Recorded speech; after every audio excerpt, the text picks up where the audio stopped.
All right, good afternoon, everybody. Thank you for coming out. I appreciate it. I'm Matt Weintraub, Bucks County District Attorney. Do have a number of people here that, as a team, we've made a number of significant arrests in some terrible cases.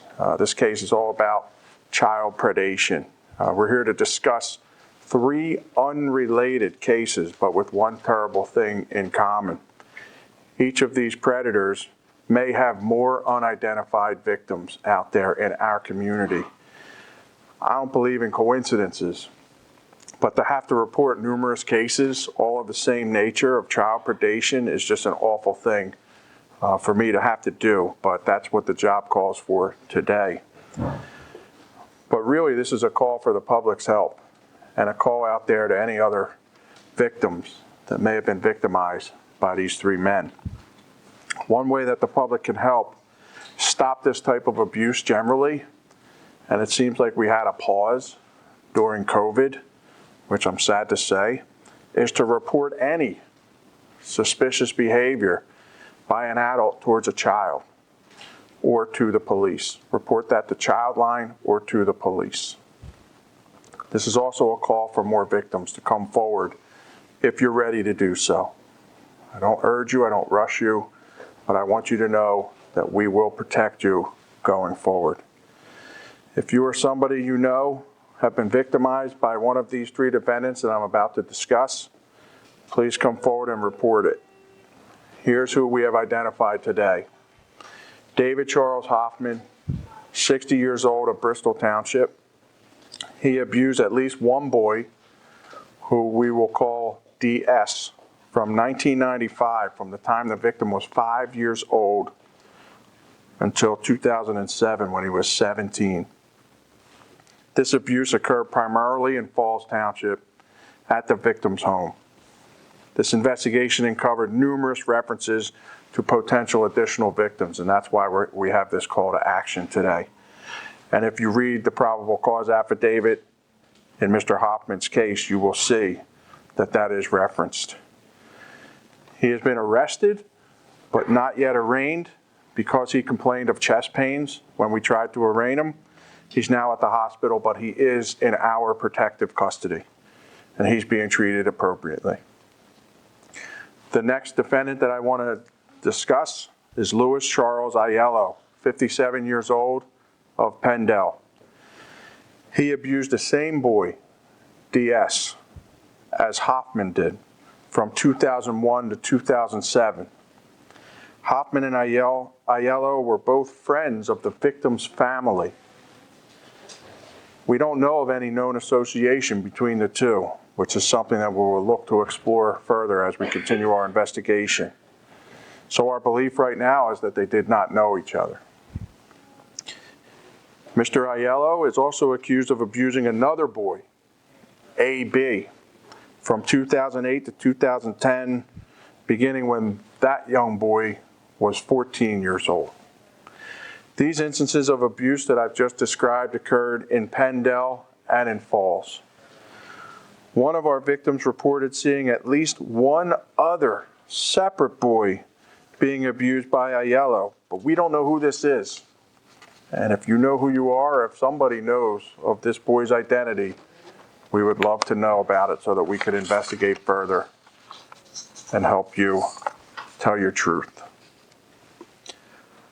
Hoffman and Aiello are both being prosecuted by ADA Sarah Heimbach, along with Falls Township Police Department, who is represented by Chief Wilcox, and Pendle Police Department was represented by their chief. Mr. Aiello's bail was set at $900,000, 10%. As of this moment, he is in jail, but if he comes up with $90,000, he's free to go to the street.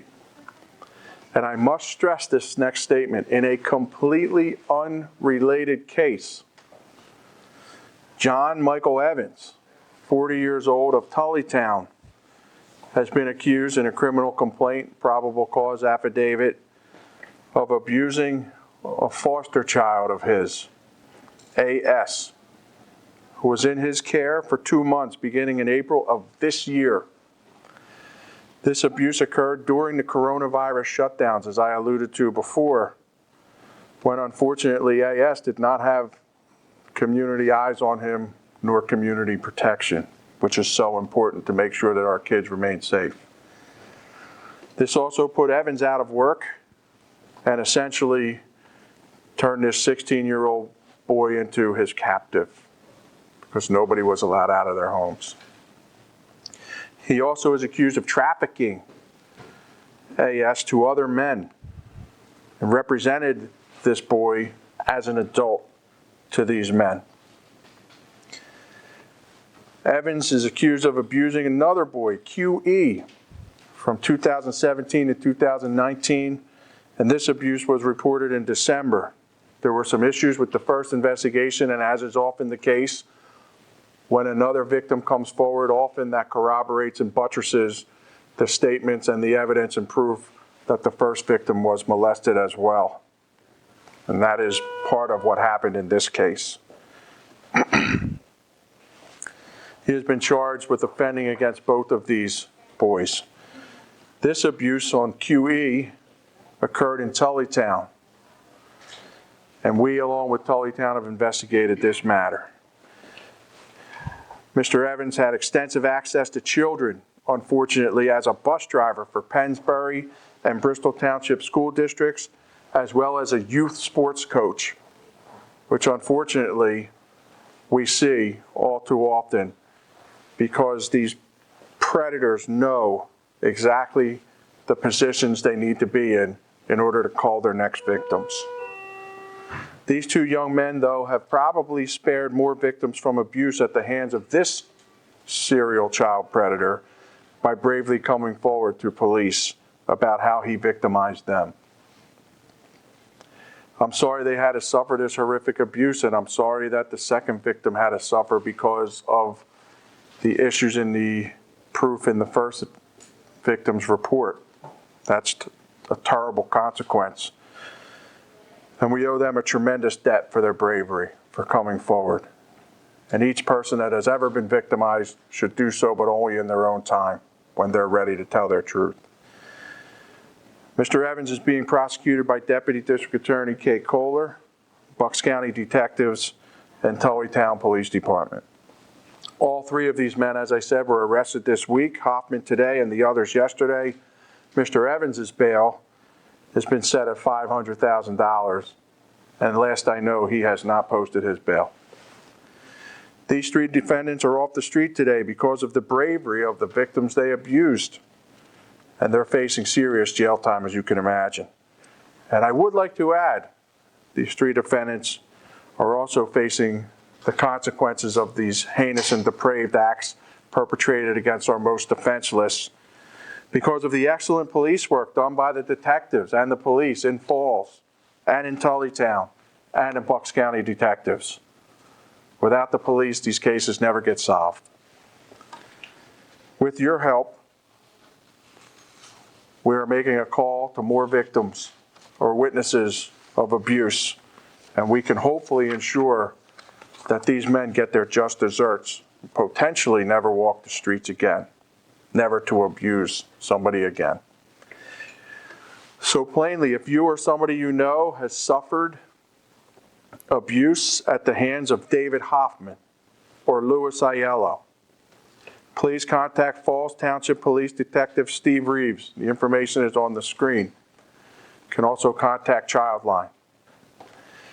Likewise, if you believe you or someone you know has been the victim of John Evans, we ask that you contact Bucks County detectives and ask to speak or leave a message for Detective Lieutenant David Kemmerer or David Coyne, who's present today with us, or call Sergeant Andrew Bunda of Tullytown Police. Their information is also on the screen here. As always, tips can be submitted anonymously through our Crime Watch website at bucksda.org. Essentially, what we're asking is for your help, you members of the public, and if any of you out there are victims and are ready to come forward, we're ready to help you seek justice. I'll take questions if you have any. What organization would put a foster child with with Evans. Have you looked at how that foster child was there and why there wasn't any oversight?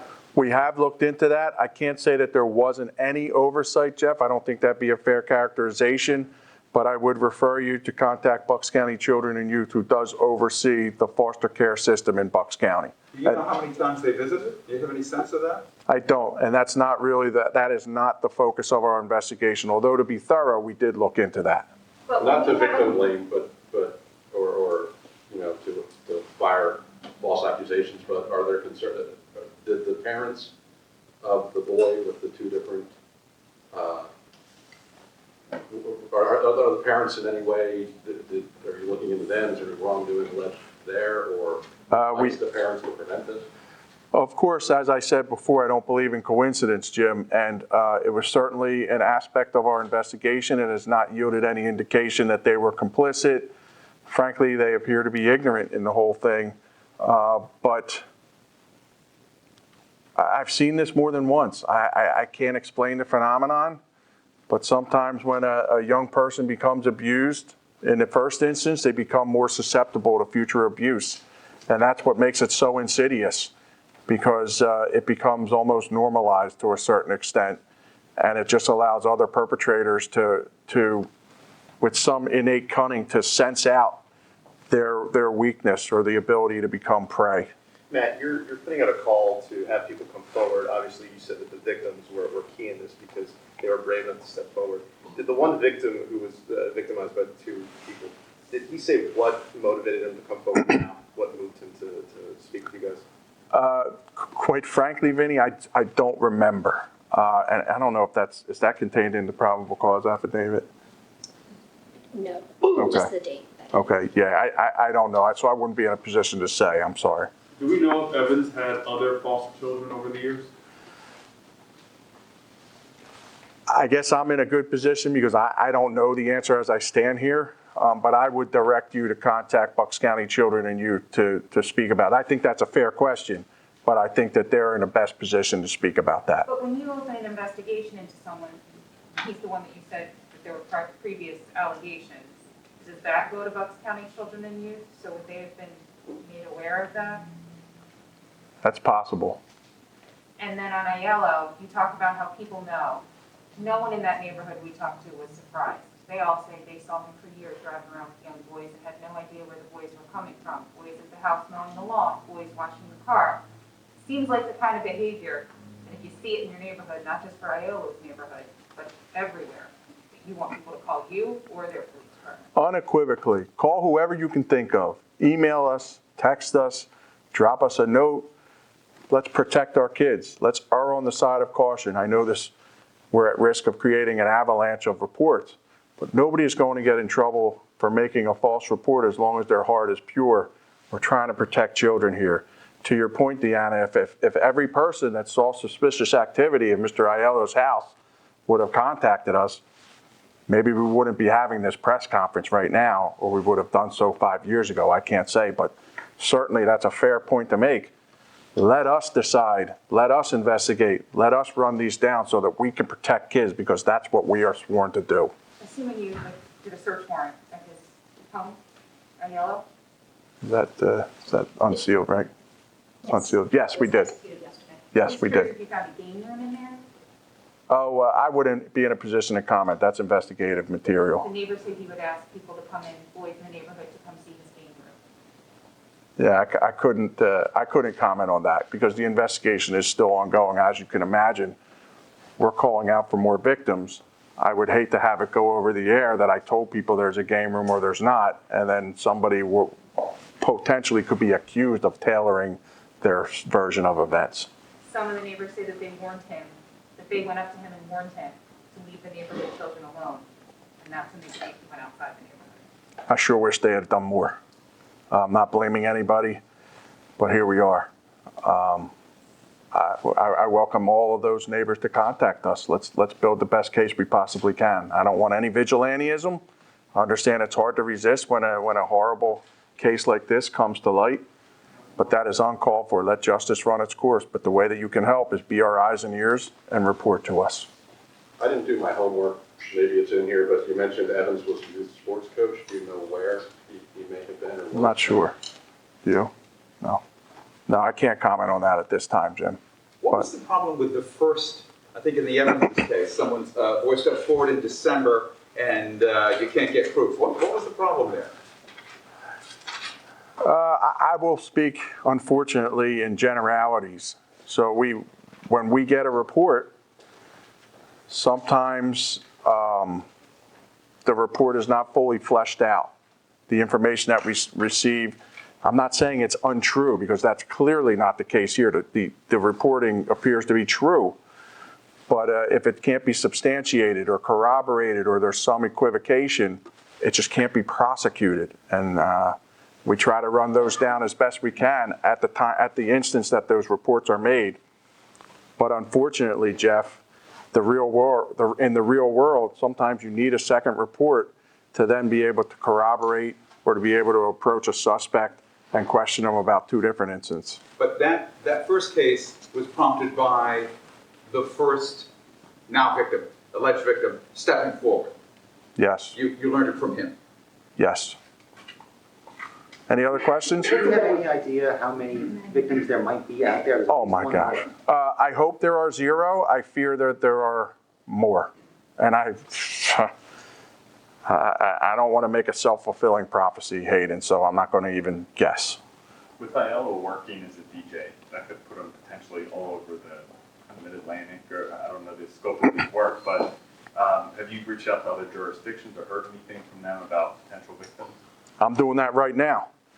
DJ, You all are going to help me do that. karaoke business. Do these three know each other? There's no evidence of that. No. Anybody else? The victim that was held captive, is there an incident that happened that he got away and was able to come forward? Well, so maybe that was a term of literary license. When I say captive, I mean nobody was free to leave their homes. Where normally a young person would be able to go to school or be able to go to a club or to a friend's house. They didn't have those avenues. They didn't have the access other than with parental permission or guidance to go outside for a little bit. And what I fear, without being a fearmonger, is that there are other instances of abuse like this and other instances of domestic violence that we just don't know about because we don't know what happens after people have remained quarantined for 3 months. I pray that we get no other uptick in those types of reports, but if it happened, we need to ferret it out. Right, thank you all, appreciate it. We'll leave the slides up for you, we'll reverse if you need them. I appreciate you all coming out under these circumstances. Thank you, guys.